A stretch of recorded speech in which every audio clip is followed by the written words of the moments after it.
Você já estava no meio de uma oração, de joelhos, com o coração querendo alcançar o céu e, de repente, um bocejo, depois outro e outro. E o que era para ser um momento sagrado começa a aparecer um campo de batalha entre o espírito e o corpo. Você se pergunta, o que está acontecendo comigo? Por que eu não consigo simplesmente orar? E uma voz sutil, quase inaudível, começa a sussurrar no fundo da sua mente. Talvez Deus não esteja te ouvindo. Talvez você não seja espiritual o suficiente. Talvez você seja fraco demais para isso. Eu preciso que você pare aqui, respire e ouça com atenção o que Deus tem a dizer sobre esse momento exato da sua vida. Porque o bocejo contínuo durante a oração não é apenas cansaço físico, não é simplesmente falta de sono, não é fraqueza da carne, embora a carne esteja sempre presente. O bocejo repetido no momento da oração é um sinal, é uma linguagem. E Deus, em sua misericórdia, está usando até esse momento aparentemente embaraçoso para falar com você de uma forma que você não pode ignorar. Pense comigo, quando você está assistindo a um filme que ama, você boceja? Quando você está numa conversa que realmente te importa, com alguém que você ama profundamente, seus olhos fecham de sono? Não. O bocejo aparece quando há desconexão, quando a mente está em outro lugar, quando o coração está dividido. E é exatamente aí que mora a primeira e mais importante das 3 verdades que Deus quer revelar para você hoje. A primeira coisa que o bocejo contínuo durante a oração significa é que há uma batalha espiritual real acontecendo no exato momento em que você dobra os joelhos. Não é coincidência que a preguiça ataca justamente quando você vai orar. Não é acidente que o seu telefone parece mais interessante, que seus pensamentos voam para os problemas do trabalho, que o sono te domina com uma intensidade que não aparece em nenhum outro momento do dia. Isso não é natural, é sobrenatural, mas do lado errado. Jesus, a maior autoridade que já pisou nesta terra, ensinou algo que a maioria dos cristãos conhece, mas poucos levam a sério. No jardim do Getsêmani, na noite mais sombria da história humana, quando o peso do mundo inteiro estava sobre seus ombros, ele foi encontrar os seus discípulos e os encontrou dormindo. E o que ele disse? Em Mateus 26:41 está escrito: Vigiai e orai, para que não entreis em tentação. O espírito, na verdade, está pronto, mas a carne é fraca. Ele não os condenou. Ele os instruiu. Ele viu naquele sono um perigo real. E o perigo não era o sono em si, era o que o sono abria, a porta para a tentação, para a derrota, para o abandono. Os discípulos dormiam enquanto Jesus lutava. E quando a crise chegou, quando os soldados vieram, quando a espada foi sacada, quando o medo tomou conta, eles fugiram. Todos. Porque não tinham orado, porque tinham dormido quando deveriam ter vigiado. O bocejo que venceu os discípulos naquela noite não foi apenas cansaço de um longo dia. Foi a operação do inimigo para deixá-los despreparados para o que estava por vir. E você precisa entender isso. O inimigo das suas orações não é o seu colchão, não é a sua agenda ocupada, não é a sua biologia. O inimigo das suas orações é um ser espiritual que sabe, melhor do que você, o que acontece quando um filho de Deus genuinamente se conecta ao Pai em oração. Ele sabe que quando você ora de verdade, as correntes se quebram. Ele sabe que quando você persevera na presença de Deus, o céu se move. E por isso, ele faz tudo, absolutamente tudo, para interromper, sabotar e tornar aquele momento impossível. O apóstolo Pedro, o mesmo que dormiu no Getsêmani e negou o Senhor 3 vezes, anos depois de ter sido transformado pelo Espírito Santo, escreveu com uma urgência que só pode vir de quem aprendeu na própria pele. Em 1 Pedro 5:8 ele diz: Sede sóbrios e vigilantes. O diabo, vosso adversário, anda em derredor, como leão que ruge, procurando alguém para devorar. Pedro aprendeu o que custa perder a vigilância. Ele dormiu quando deveria ter orado e colheu amargura onde deveria ter colhido força. Mas aqui está a virada que eu preciso que você grave no seu coração. O fato de haver batalha não significa que você está perdendo. Significa exatamente o oposto. O inimigo não perde tempo atacando quem já está derrotado. Ele não sente ameaça de quem já desistiu. Se há resistência toda vez que você tenta orar, se há bocejos, distrações, sonolência, interrupções, é porque há algo em você que representa uma ameaça real ao reino das trevas. É porque Deus tem um propósito para a sua vida que o inimigo quer desesperadamente impedir. Entenda, o campo de batalha mais intenso da sua vida espiritual não é o seu trabalho, não é o seu casamento, não é a sua saúde. É o lugar onde você dobra os joelhos. É o momento em que você fecha os olhos e começa a falar com Deus.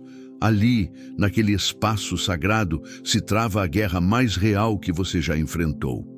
E o bocejo é uma das armas mais sutis e eficazes usadas contra você, porque ele não parece um ataque, parece fraqueza sua, parece fracasso seu, e aí você se culpa, se envergonha e muitas vezes desiste.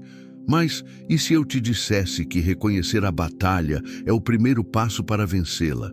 E se eu te dissesse que o simples fato de você continuar tentando orar, mesmo bocejando, mesmo lutando, mesmo com os olhos pesados, já é uma forma de vitória? Porque o inimigo não quer que você continue. Ele quer que você conclua que oração não funciona para você, que você não é o tipo de pessoa que consegue se conectar com Deus dessa forma. Ele quer que a vergonha substitua a perseverança.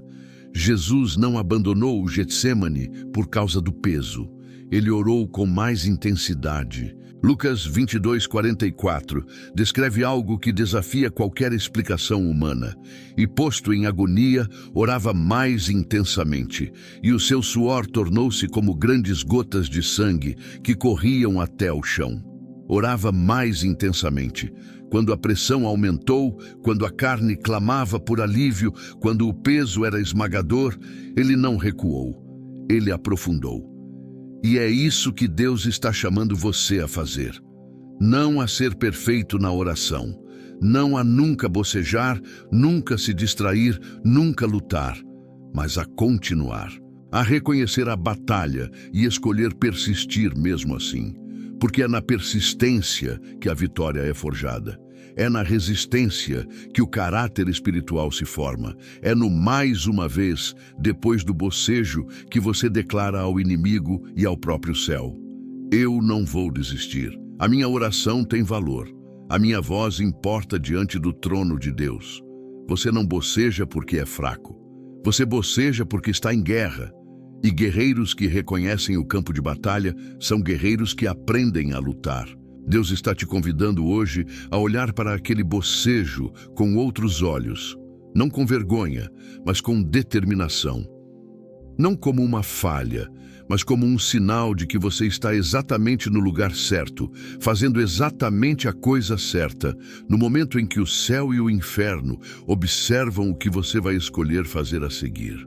Existe algo que ninguém te conta sobre a oração. Existe uma dimensão da vida espiritual que as pessoas evitam discutir porque parece muito desconfortável, muito íntima, muito reveladora.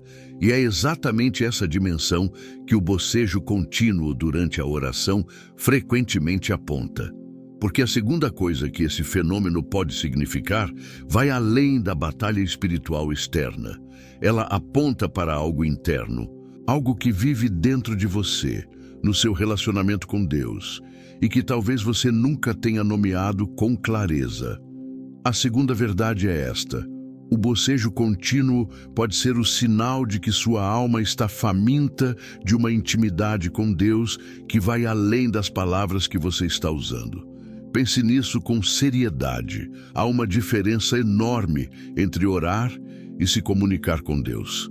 Há uma diferença abissal entre recitar palavras diante do céu e genuinamente encontrar o Pai.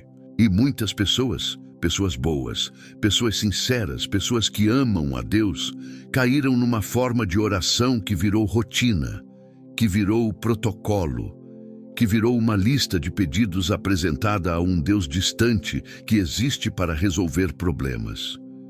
E quando a oração se torna isso, algo dentro da sua alma começa a secar. Porque você foi criado para mais do que um relacionamento transacional com o Criador do universo. Você foi feito para comunhão. Você foi moldado para intimidade. E quando a sua alma está faminta dessa realidade, e você continua oferecendo a ela palavras vazias e rituais mecânicos, ela manifesta esse vazio de diversas formas, e uma delas é o bocejo, o tédio espiritual, a sensação de que você está falando para o teto. O Salmo 42 começa com uma das imagens mais poderosas de toda a Bíblia. Davi, o homem segundo o coração de Deus, o guerreiro, o rei, o adorador, escreve: "Como o cervo anseia pelas correntes das águas, assim a minha alma anseia por ti, ó Deus. A minha alma tem sede de Deus, do Deus vivo." Observe a intensidade dessa imagem. Um cervo que anseia, um animal que foi criado para viver perto da água, que morre sem ela, que sente o chamado da sede como uma força biológica irresistível. Assim é a alma humana em relação a Deus. Mas o que acontece quando esse cervo vai até o rio e encontra apenas lama? O que acontece quando a alma que foi criada para beber de Deus só encontra religiosidade, formalidade, palavras repetidas sem vida? Ela não se satisfaz, ela boceja, ela se distrai, ela procura em outro lugar. Não porque seja rebelde, mas porque foi criada para algo real, algo vivo, algo que só a presença genuína de Deus pode oferecer. Você já percebeu que há momentos na sua vida espiritual onde a oração flui como um rio, onde você começa a falar com Deus e não quer parar, onde as lágrimas vêm naturalmente, onde o coração queima, onde o tempo passa sem que você perceba? E há outros momentos onde cada palavra é um esforço, onde 5 minutos parecem 1 hora, onde o bocejo vem antes mesmo de você terminar a primeira frase. Qual é a diferença entre esses dois momentos? A diferença não está na sua teologia, não está na quantidade de versículos que você memorizou. A diferença está no nível de abertura do seu coração, está no quanto você está disposto a ser honesto, vulnerável, real diante de Deus. Está no quanto você está buscando a Ele, e não apenas as coisas dele. Há um personagem bíblico que entende isso de uma forma que poucos alcançam. Jeremias, o profeta das lágrimas, viveu em um tempo de trevas absolutas. Ele pregou por décadas sem ver resultado. Foi jogado numa cisterna, foi ridicularizado, ameaçado, isolado, e em meio a todo esse abandono, ele não recitou orações formais. Ele clamou, ele chorou, ele questionou. Em Jeremias 27, ele diz com uma audácia impressionante: "Tu me seduziste, Senhor, e eu me deixei seduzir." Isso não é a linguagem de um religioso cumprindo protocolo. Isso é a linguagem de alguém que tem um relacionamento real com um Deus real. E o que Deus disse em resposta ao clamor honesto de Jeremias? Em Jeremias 29:13, "Vós me buscareis e me achareis, quando me buscardes de todo o vosso coração." A chave não é a eloquência da oração. A chave não é a duração, nem a postura, nem as palavras certas. A chave é o coração inteiro. É a busca total.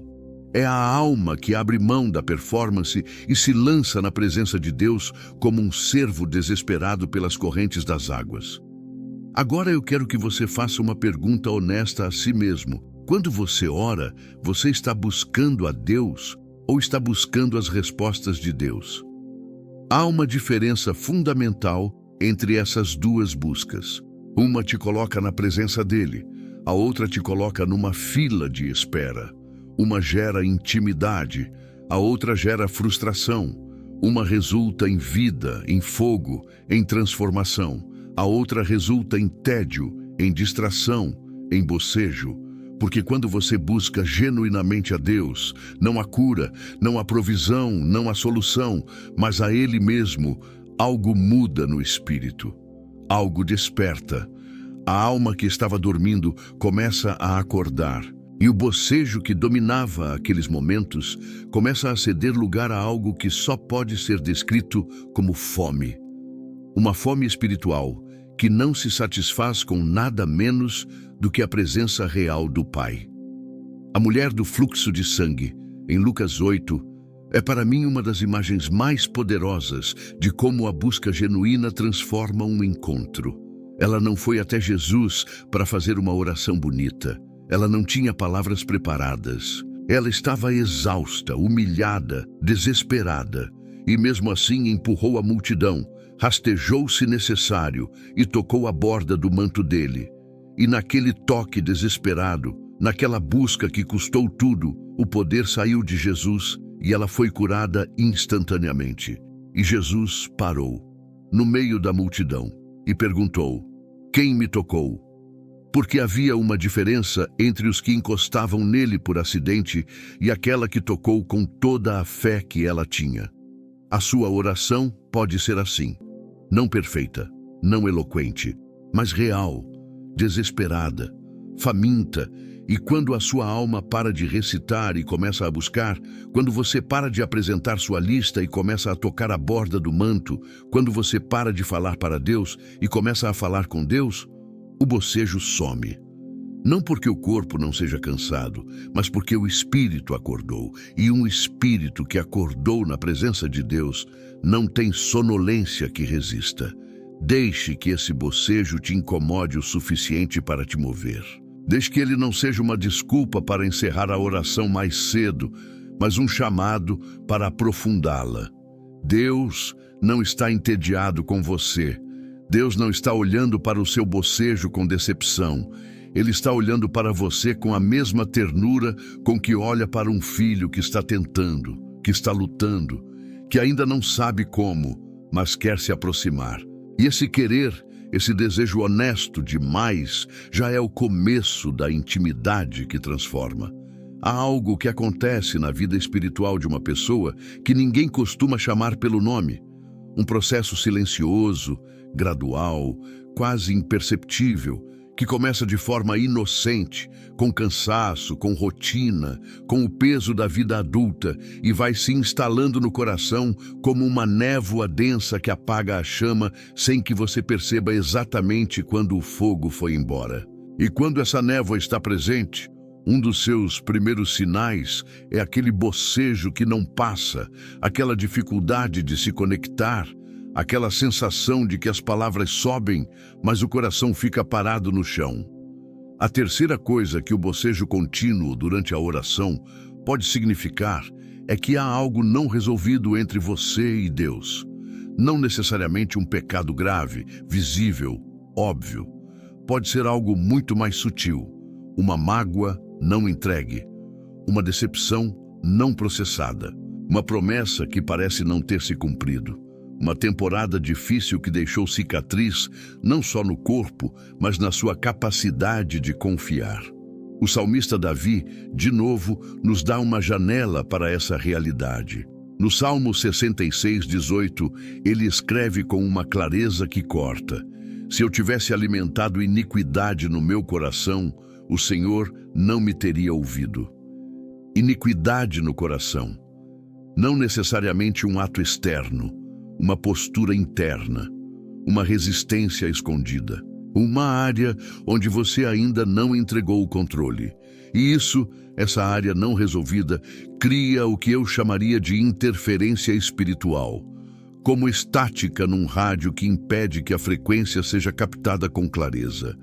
E o que é mais assustador nessa realidade é que essa interferência frequentemente não parece pecado.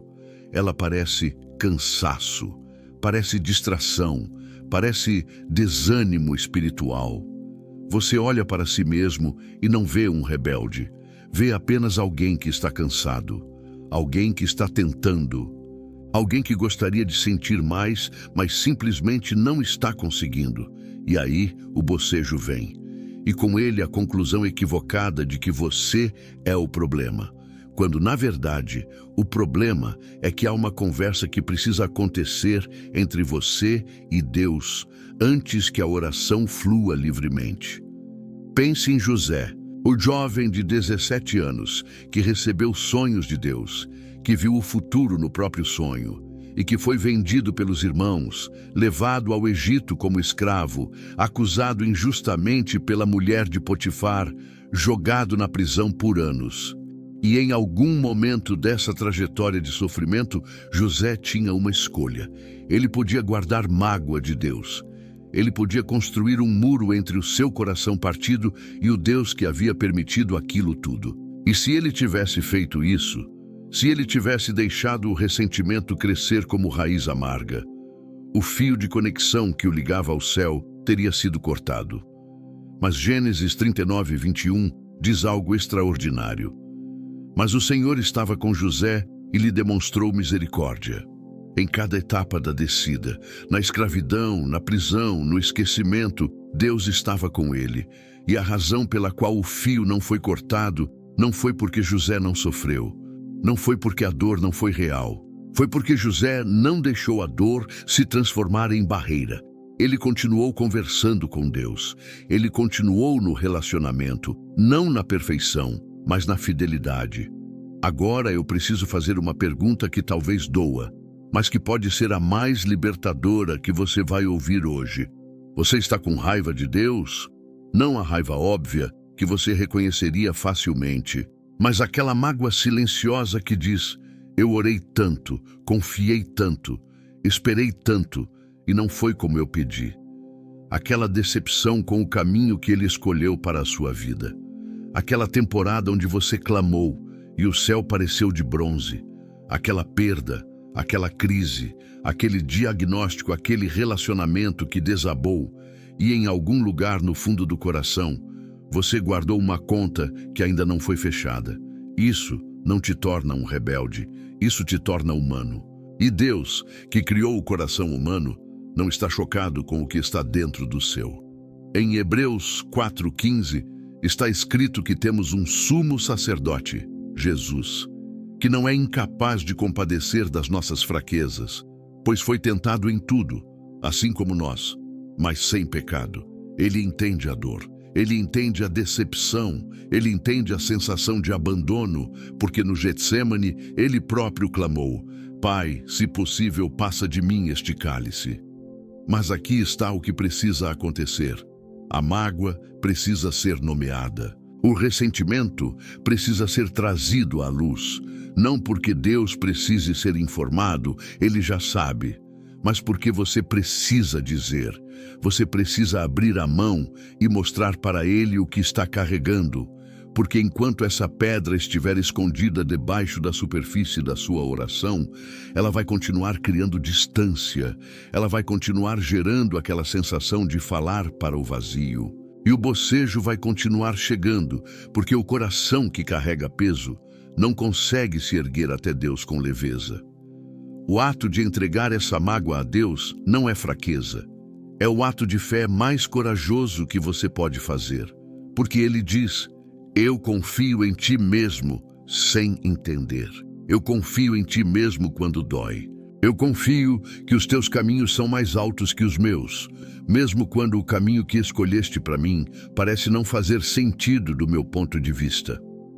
E quando isso acontece, quando você para de fingir que está bem, quando você abre o coração completamente, com toda a sua confusão e toda a sua dor, quando você diz: Deus, eu preciso falar contigo sobre isso que estou sentindo. Algo quebra na atmosfera espiritual. A névoa começa a se dissipar. A frequência começa a se clarear. E aquela oração que parecia impossível, que sempre vinha acompanhada de bocejo e distração e vazio, de repente começa a fluir como água de fonte. Porque Deus não quer a sua performance, Ele quer o seu coração. Não o coração arrumado, curado, resolvido, o coração real, o coração partido, o coração que ainda tem perguntas sem resposta e feridas sem cura.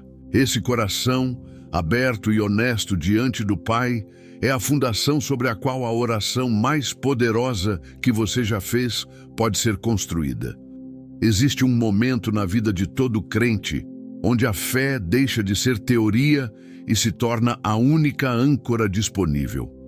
Um momento onde todas as explicações já foram dadas, todos os versículos já foram citados, todos os conselhos já foram recebidos, e ainda assim o peso permanece. Ainda assim, o bocejo durante a oração continua. E nesse momento Deus não manda mais palavras, Ele manda sua presença. E a presença de Deus não pede que você seja forte, ela pede que você seja real. Mas há algo que precisa ser compreendido em profundidade neste ponto da nossa mensagem, porque muitas pessoas chegam até aqui com a ilusão de que a espiritualidade madura significa orações sem luta. Que quando você cresce na fé, as distrações somem, o bocejo desaparece e tudo flui com facilidade celestial. E quando a realidade não corresponde a essa expectativa, a conclusão é que algo está errado com você, que você é o único crente que luta para se concentrar, que os outros, os que parecem radiantes no culto, os que falam com naturalidade sobre suas experiências com Deus, não enfrentam o que você enfrenta. Isso é uma mentira que paralisa. Eu preciso desfazê-la agora com a autoridade da palavra de Deus. Paulo, o apóstolo que escreveu 2/3 do Novo Testamento, que foi arrebatado ao terceiro céu, que plantou igrejas por todo o mundo conhecido, escreveu em Romanos 8:26 algo que deveria ser lido por todo cristão que já se sentiu envergonhado de sua luta na oração. Da mesma forma, o Espírito nos socorre na nossa fraqueza, porque não sabemos orar como convém, mas o próprio Espírito intercede por nós com gemidos inexprimíveis. Leia de novo. Paulo diz: nós não sabemos orar como convém, não os imaturos, não os fracos. Nós, Paulo, incluiu a si mesmo nessa limitação. E o que Deus fez diante dessa fraqueza universal da oração humana? Ele enviou o Espírito Santo, não para condenar a fraqueza, mas para completá-la. O Espírito Santo intercede, com gemidos que as palavras humanas não conseguem expressar. Isso significa que no exato momento em que você está ali, bocejando, lutando, sem saber o que dizer, o Espírito de Deus já está intercedendo por você com uma profundidade que vai além de qualquer linguagem humana. Você não precisa ser eloquente para ser ouvido. Você não precisa ter as palavras certas para que o céu preste atenção. Você precisa estar presente. Você precisa estar lá com o coração aberto, com a disposição de ser encontrado, e o Espírito faz o resto. Essa é a graça mais extraordinária que existe no ministério da oração. Deus mesmo supre o que nos falta. Pense em Elias, o profeta que chamou fogo do céu. Em 1 Reis 18, ele enfrenta os 450 profetas de Baal no Monte Carmelo e presencia um dos maiores milagres registrados nas Escrituras. Fogo desce do céu, o povo se prostra, o avivamento chega. E o que acontece no capítulo seguinte? Em 1 Reis 19:4, esse mesmo Elias, o homem do fogo, o guerreiro espiritual, está deitado debaixo de um zimbro, pedindo para morrer. Já basta, Senhor, tira-me a vida. O profeta que chamou fogo do céu estava tão exausto, tão espiritualmente seco, tão incapaz de continuar, que pediu para morrer. E o que Deus fez? Não pregou para ele. Não o repreendeu pela fraqueza, não o comparou com os que eram mais fortes. Ele mandou um anjo que o tocou e disse: levanta-te e come, porque o caminho é longo demais para ti. Deus entendeu que o corpo precisava ser restaurado antes que o espírito pudesse continuar. Deus reconheceu o limite humano com compaixão, não com julgamento. Isso fala diretamente ao seu bocejo. Às vezes, O bocejo durante a oração não é apenas batalha espiritual, ou mágoa não resolvida, ou fome de intimidade. Às vezes, é simplesmente o seu corpo dizendo: eu preciso de cuidado. E Deus, que te criou como ser integral, com corpo, alma e espírito, não ignora essa realidade. Ele não exige que você ore de joelhos durante 1 hora quando seu corpo está em colapso.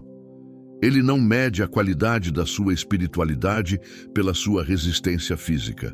O que ele pede é integridade, cuidado com o templo que ele habita. Em 1 Coríntios 6, 19 e 20, Paulo escreve: ou não sabeis que o vosso corpo é templo do Espírito Santo, que habita em vós, proveniente de Deus. Portanto, glorificai a Deus no vosso corpo. O cuidado com o corpo é um ato espiritual. O descanso é sagrado. O sono necessário não é falta de fé, é sabedoria. E quando você cuida do templo onde Deus habita, você está criando condições para que a oração flua com mais força e mais clareza. Mas há uma camada ainda mais profunda aqui que eu não posso deixar passar. Porque quando Paulo fala que o Espírito intercede por nós, com gemidos inexprimíveis, ele está revelando algo sobre a natureza da oração que vai muito além da técnica ou da disciplina. Ele está dizendo que a oração genuína não é uma conquista humana, é uma participação divina. É o Espírito de Deus em você alcançando o Pai e você simplesmente sendo o canal disponível para essa comunicação celestial. Isso muda tudo. Porque se a oração é primariamente obra do Espírito e não do esforço humano, então sua tarefa não é gerar fervor. Sua tarefa é ceder. Não é produzir emoção, é se render. Não é performance, é presença. E quando você entende isso, a pressão que você colocou em si mesmo para orar certo, para sentir suficiente, para durar tempo bastante, essa pressão começa a se dissipar. E no espaço que ela ocupava, o Espírito começa a se mover. Deixe o Espírito Santo ser o líder da sua oração, não você. Deixe ele guiar as palavras, direcionar o coração, revelar o que precisa ser dito. E quando o bocejo vier, em vez de lutar contra ele com força própria, simplesmente diga: Espírito Santo, tu és bem-vindo aqui. Ora em mim onde eu não sei orar. Move onde eu estou parado. Fala onde eu estou sem palavras. Esse é o tipo de rendição que não enfraquece a oração, que a transforma. Há uma transição que acontece na vida de todo crente que decide não desistir da oração, apesar das lutas. Uma passagem que não é dramática, que não vem com fanfarra ou fogo visível, mas que é tão real quanto qualquer experiência que você já teve na presença de Deus. É a transição da oração como esforço para a oração como estilo de vida. E compreender essa transição pode ser o ponto de virada que você precisava. Porque uma das razões pelas quais o bocejo domina tantas sessões de oração é que a maioria dos crentes foi ensinado a encarar a oração como um evento, um bloco de tempo separado, um ritual com começo e fim, algo que você faz e depois termina. E quando a oração é apenas um evento, ela compete com todos os outros eventos da sua vida. O trabalho, as responsabilidades, o descanso, o entretenimento. E frequentemente, quando chega a hora da oração, você já gastou toda a sua energia viva nos outros eventos do dia. E o que sobrou é justamente o cansaço que o bocejo expressa. Paulo, em 1 Tessalonicenses 5,17, deu uma instrução que parece impossível à primeira vista. Orai sem cessar. Sem cessar. Como um ser humano com agenda, compromissos, família, trabalho, pode orar sem cessar. A resposta não está em passar 24 horas ajoelhado. está em compreender que a oração não é apenas um ato isolado, é uma postura de coração, é uma orientação permanente da alma em direção a Deus, que pode acontecer no meio do trânsito, no silêncio entre reuniões, no caminhar até o próximo cômodo, no momento de abrir os olhos pela manhã, antes que o primeiro pensamento seja sobre os problemas do dia. Quando a oração deixa de ser um evento e se torna uma atmosfera, o bocejo perde poder, porque você não está mais forçando uma conexão num bloco específico de tempo. Você está mantendo uma conexão contínua que se aprofunda em momentos específicos de oração mais intensa. A diferença é fundamental. No primeiro modelo, você está tentando ligar o motor do zero toda vez. No segundo, o motor já está aquecido e os momentos de oração formalizada são momentos de aceleração, não de partida. O tabernáculo no deserto, que Deus mandou Moisés construir em Êxodo 25, 27, tinha uma estrutura específica que não era acidental. Havia o átrio externo, o lugar santo e o lugar santíssimo. E o acesso ao lugar santíssimo, onde a presença de Deus habitava de forma mais densa, onde o véu separava o humano do divino, era restrito, cuidadoso, processado. Ninguém entrava ali de qualquer forma ou a qualquer hora. Havia preparação, havia purificação, havia um caminho. Mas quando Jesus morreu na cruz, em Mateus 27, 51, o véu do templo se rasgou de cima a baixo. De cima, de Deus em direção ao homem, não do homem em direção a Deus. Isso não é detalhe. Isso é o anúncio mais revolucionário da história. O acesso ao lugar santíssimo, a presença mais íntima de Deus, foi aberto para você. Não como visitante ocasional, como filho, como alguém que tem o direito de habitar ali. E habitar é diferente de visitar. Visitas têm hora de entrar e hora de sair. Habitação é permanência, é intimidade cotidiana, é a mesa posta, não o banquete de ocasião. E é para essa forma de habitar na presença de Deus que você foi chamado.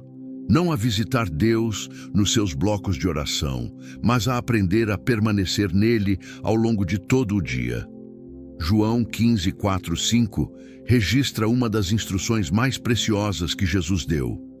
Permanecei em mim e eu em vós. Como o ramo não pode dar fruto de si mesmo se não permanecer na videira, assim também vós não podeis dar fruto se não permanecerdes em mim. Eu sou a videira, vós, os ramos, permanecer. Não visitar, permanecer. E o fruto, tudo que você quer ver nascer na sua vida espiritual, na sua oração, na sua capacidade de se conectar com Deus. O fruto não vem do esforço do ramo, vem da conexão com a videira. Quando você começa a praticar essa permanência ao longo do dia, quando você fala com Deus no carro, quando você entrega os momentos de ansiedade a Ele enquanto eles acontecem, quando você cultiva essa orientação contínua do coração em sua direção, algo extraordinário começa a acontecer com os seus momentos formais de oração. Eles deixam de ser um esforço para se tornar uma continuação. Você não está mais tentando entrar na presença de Deus do zero. Você está simplesmente aprofundando uma conversa que nunca parou. E nesse contexto, o bocejo perde sua força. Não porque o corpo não seja mais cansado, mas porque o espírito já está vivo. Porque você não depende mais de um estado emocional específico para orar. Porque a conexão com Deus já está estabelecida e a oração formalizada é apenas o momento em que você se senta e presta atenção plena a essa conexão que já existe. Isso também transforma o que você ora. Quando a oração é permanente, ela deixa de ser uma lista de pedidos e se torna um diálogo real. Você começa a ouvir tanto quanto fala. Você começa a perceber a voz suave de Deus, não apenas nos momentos de silêncio formal, mas no meio da vida, numa palavra lida no trabalho, numa conversa com um amigo, numa música que começa a tocar no momento exato. Deus fala continuamente para aquele que cultivou a arte de permanecer na presença dele. E quando chega o bocejo, você aprende a recebê-lo de forma diferente, não como fracasso, como um lembrete, como um sinal de que o corpo precisa do que o espírito já tem. E você encontra formas criativas de continuar a conversa, caminhando em vez de ajoelhado, sussurrando em vez de declarando em voz alta, em silêncio ativo, em vez de palavras elaboradas. Porque a oração que habita não tem uma única forma. Ela é tão viva quanto o Deus com quem você está falando. Chegamos agora ao coração do que talvez seja a verdade mais transformadora desta mensagem. Porque até aqui falamos sobre a batalha espiritual por trás do bocejo, sobre a fome de intimidade que ele revela, sobre as questões não resolvidas que cria interferência, sobre a fraqueza legítima da carne que o Espírito Santo supre, e sobre a transição da oração como evento para a oração como estilo de vida. Mas existe uma dimensão ainda mais profunda que precisa ser alcançada. Uma dimensão que vai direto ao núcleo da identidade espiritual de quem você é em Cristo. Porque existe uma batalha que não é apenas sobre o bocejo durante a oração. É uma batalha sobre quem você acredita que é diante de Deus. E essa batalha de identidade é, em última análise, o que determina se a sua vida de oração vai florescer ou murchar, se vai produzir fruto ou continuar no ciclo de tentativas e frustrações. Há um princípio que perpassa toda a Escritura e que raramente é ensinado com clareza. Você ora a partir de quem você acredita ser, não a partir do que sente. Se você acredita que é indigno, você ora como alguém pedindo permissão. Se você acredita que é aceito somente quando está performando bem, você ora com o coração tenso, monitorando cada palavra, temendo que não seja bom o suficiente. E se você acredita que o bocejo prova sua inadequação espiritual, você entra na oração já derrotado, e a derrota se torna uma profecia que se cumpre. Mas o que Deus diz sobre quem você é? Efésios 1, 3, 6 declara com uma clareza que deveria mudar para sempre a forma como você se aproxima de Deus. Bendito seja o Deus e Pai de nosso Senhor Jesus Cristo, o qual nos abençoou com todas as bênçãos espirituais nos lugares celestiais em Cristo, como também nos elegeu nele antes da fundação do mundo, para que fôssemos santos e irrepreensíveis perante ele em amor, e nos predestinou para sermos adotados filhos seus, por meio de Jesus Cristo, segundo o beneplácito de sua vontade, para louvor da glória da sua graça, pela qual nos fez agradáveis a si no amado. Agradáveis a si no amado. Não na sua performance, no amado, em Cristo Jesus. Isso significa que quando você se aproxima do Pai em oração, você não está chegando como um estranho implorando acesso.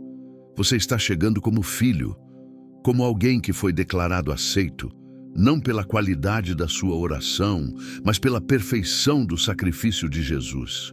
E isso muda radicalmente a postura com que você ora. Pense em como um filho pequeno se aproxima do Pai. Ele não prepara um discurso. Ele não se preocupa com a qualidade das suas palavras. Ele vai ao Pai da forma que está, com os joelhos sujos, com o cabelo despenteado, com uma história confusa e incompleta. E o Pai o recebe. Porque a relação não é baseada na performance do filho, mas no amor do Pai. Em Lucas 15, Jesus conta a parábola do filho pródigo. E o momento mais poderoso dessa parábola não é a festa que o pai promove, é o que acontece antes. Enquanto o filho ainda estava longe, ainda com o cheiro do chiqueiro, ainda com a roupa rasgada, ainda com a vergonha viva no rosto, o pai o viu e correu. O pai correu e caiu sobre seu pescoço e o beijou antes de qualquer explicação. Antes de qualquer pedido de desculpas, antes que o filho terminasse de dizer o discurso que havia preparado, Esse é o Deus que te aguarda quando você abre a boca para orar. Não um juiz esperando avaliar a qualidade da sua oração. Um pai que correu em direção a você enquanto você ainda estava longe. E se isso é verdade, e é verdade, então o bocejo não é motivo de vergonha. É simplesmente um sinal de que você chegou cansado. E pais recebem filhos cansados com amor, não com julgamento. Hebreus 4,16. Esse versículo que precisa ser inscrito no coração de todo crente que luta na oração, declara: cheguemos, pois, com confiança ao trono da graça, para que possamos receber misericórdia e encontrar graça para ajuda em tempo oportuno. Com confiança, não com medo, não com vergonha. Com confiança, porque o trono não é de julgamento, é de graça. E você foi chamado a chegar, não quando estiver melhor, não quando tiver superado o bocejo, não quando sua vida espiritual estiver em ordem. Agora, como você está? Cheio de limitações e fraquezas, com toda a sua humanidade e com toda a plenitude da sua filhagem em Cristo. Quando essa verdade de identidade se instala no coração, quando você para de orar como servo, implorando favor, e começa a orar como filho exercendo herança, a qualidade da sua oração muda de forma que você não pode fabricar. Não é entusiasmo gerado por esforço, é confiança nascida de revelação. A revelação de que você pertence, de que você tem lugar à mesa do Pai, de que a sua voz é bem-vinda no céu, não porque você merece, mas porque Cristo te tornou bem-vindo. E quando essa confiança cresce, o bocejo não te derrota mais. Porque você não está mais dependendo do seu estado emocional para definir a validade da sua oração. Você não precisa sentir fogo para saber que está sendo ouvido. Você não precisa de lágrimas para saber que sua palavra alcança o trono. Você sabe, com o conhecimento que vai além do sentimento, que o Pai te está ouvindo, que o Espírito está intercedendo, que Jesus, o grande sumo sacerdote, está apresentando as suas orações ao Pai. E essa certeza é a âncora que mantém a oração viva, mesmo quando o corpo boceja, mesmo quando as palavras não saem, mesmo quando a emoção não aparece. Chegamos ao fim desta jornada, mas na verdade chegamos ao começo. Porque tudo que foi dito até aqui não tem valor se permanecer como conhecimento intelectual. A palavra de Deus só transforma quando encontra um coração disposto a dizer sim. E é isso que Deus está buscando agora, neste exato momento. Não a sua perfeição, não a sua força, não a sua capacidade de nunca mais bocejar durante a oração. Ele está buscando o seu sim, o seu coração aberto, a sua disposição de continuar. Eu preciso que você olhe para trás por um momento, para tudo que descobrimos juntos. Você boceja durante a oração porque há uma batalha real acontecendo. E isso não é fraqueza, é prova de que você é uma ameaça espiritual para o reino das trevas. Você boceja porque a sua alma tem fome de uma intimidade que vai além da religião. E essa fome não é punição, é convite. Você boceja porque há questões não resolvidas no coração que precisam ser entregues ao Pai com honestidade. E essa honestidade não é falta de fé, é a matéria-prima da fé mais profunda que você já viveu. Você boceja porque a carne é fraca e o Espírito Santo não condena essa fraqueza. Ele a supre com gemidos que o céu entende. E no centro de tudo isso, uma verdade maior do que todas. Você é filho de Deus. Não por mérito, não por performance, por graça, pela fé, pela obra consumada de Jesus Cristo na cruz. E essa identidade de filho não depende da qualidade da sua oração para ser verdadeira. Ela é verdadeira quando você boceja, quando você luta, quando as palavras não saem, quando o coração parece de pedra. Você continua sendo filho, e o Pai continua correndo em direção a você. Em Isaías 40, 29 e 31, o profeta escreve palavras que foram escritas para este momento da sua vida. Ele dá força ao cansado e multiplica o vigor ao que não tem nenhum. Os jovens se cansarão e se fatigarão, e os mancebos cairão. Mas os que esperam no Senhor renovarão as forças, subirão com asas como águias, correrão e não se cansarão, caminharão e não se fatigarão. Os que esperam no Senhor, não os que nunca se cansam, os que no cansaço continuam esperando, os que no bocejo continuam se aproximando, os que na luta não abandonam o campo. Essa é a promessa que Deus está fazendo para você hoje. Não que o cansaço nunca voltará, não que a batalha acabará, mas que quem espera nele, quem persiste, quem volta, quem não desiste apesar de tudo, receberá renovação. Receberá força que não é gerada pelo esforço humano, mas dada pelo Deus que cria de novo, que renova de dentro para fora, que transforma o cansado em águia. Eu quero te fazer um convite agora, não para que você faça uma promessa que não vai poder cumprir, não para que você se comprometa com uma disciplina perfeita que vai te decepcionar na primeira semana, mas para que você tome uma decisão simples, radical e transformadora, a decisão de voltar à oração não quando estiver pronto, mas agora, não quando o bocejo parar, mas com o bocejo, de abrir a boca e dizer: Pai, aqui estou, cansado, lutando, bocejando, mas aqui estou, porque é exatamente esse filho que o pai estava esperando, não o filho perfeito, o filho que voltou, o filho que, apesar de tudo, escolheu casa. E hoje, algo precisa mudar no profundo da sua história com Deus. Não amanhã, não depois que a vida melhorar, não depois que você resolver todas as questões que criam interferência na sua oração. Hoje, agora, neste momento em que a palavra alcançou o seu coração e o Espírito está se movendo com uma suavidade que só você pode sentir, hoje é o dia. Hoje se quebra toda a corrente de desânimo que dizia que a oração não é para você. Hoje se dissolve toda a névoa de vergonha que te fazia esconder a luta em vez de apresentá-la ao Pai. Hoje você recebe nova compreensão do que significa orar, não como performer diante de um juiz, mas como filho amado que corre para os braços do Pai com tudo que é e com tudo que carrega. E a promessa que sela esta mensagem, que fecha esta jornada, que envia você de volta à vida com uma certeza que nenhum bocejo pode roubar, está escrita em Filipenses 4, 6, 7. Não andeis ansiosos por coisa alguma, antes em tudo sejam os vossos pedidos conhecidos diante de Deus, pela oração e súplica com ações de graças.